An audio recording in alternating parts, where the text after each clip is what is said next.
Hello बच्चों, let's read the question. The incorrect order of solubility in water is. नीचे हमें चार orders दिए हैं वाटर वाटर के अंदर कंपाउंड के सोलिबिलिटी के। तो हमें बताना है उनमें से कौन सा ऑर्डर जो है वो गलत है। ठीक है। सो चार ऑर्डर में से देखिए, अगर वाटर के अंदर सोलिबिलिटी की बात करें तो दो कंसेप्ट हमें ध्यान में रखने चाहिए, एक लैटिस एनर्जी और हाइड्रेशन एनर्जी।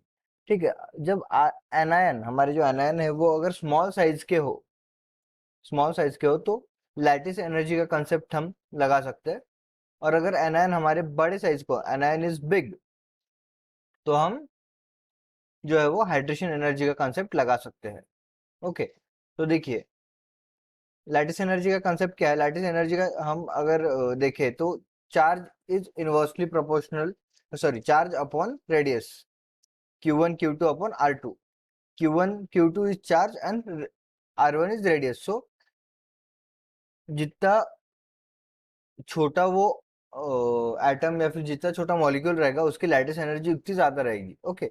जितनी कम लैटिस एनर्जी रहेगी उतना बड़ा वो एटम या फिर मॉलिक्यूल रहेगा। देखिए, और फिर से जो लैटिस एनर्जी का सीक्वेंस बनता है वो होता है L lithium plus ion is greater than sodium ion is greater than potassium ion is greater than rubidium ion is greater than caesium ion. ये हो गया लैटिस एनर्जी का सीक्वेंस। और एक और कंसेप्ट है, लैटिस एनर्जी जो है वो इनवर्सली प्रोपोर्शनल है सोलिबिलिटी के, is inversely proportional to solubility.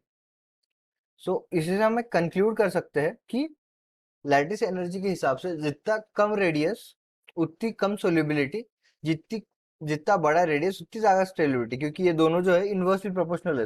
ये एक दूसरे से डायरेक्टली प्रोपोर्शनल हो जाएंगे।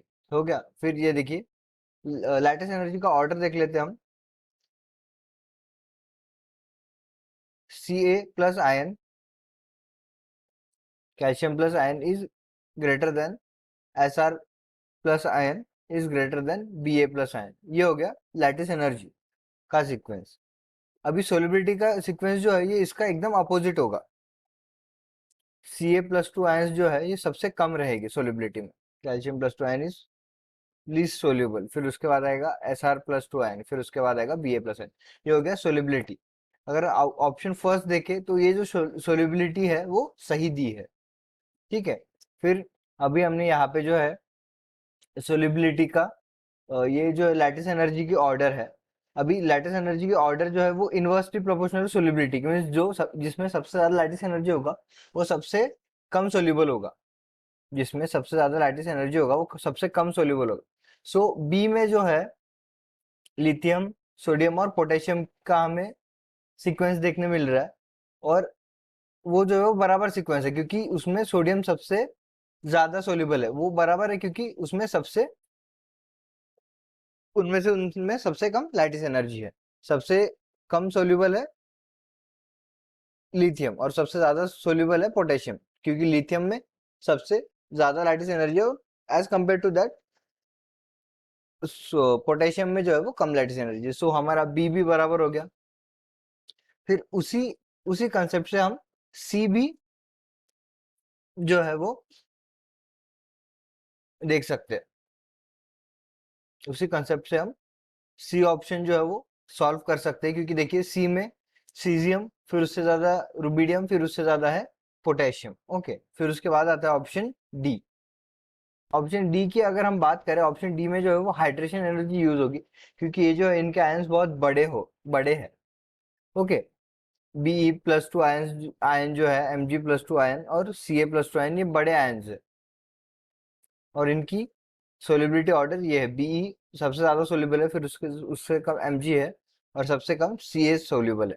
ओके। ये हो गई सोलिबिलिटी की ऑर्डर। और यही है हाइड्रेशन एनर्जी की ऑर्डर, क्योंकि हाइड्रेशन एनर्जी जो है वो डायरेक्टली प्रोपोर्शनल होती है सोलिबिलिटी के। बट ऑप्शन डी में जो है वो ऑर्डर जो है वो अपोजिट दिए। इस क्वेश्चन का आंसर हमें इनकरेक्ट पूछा है।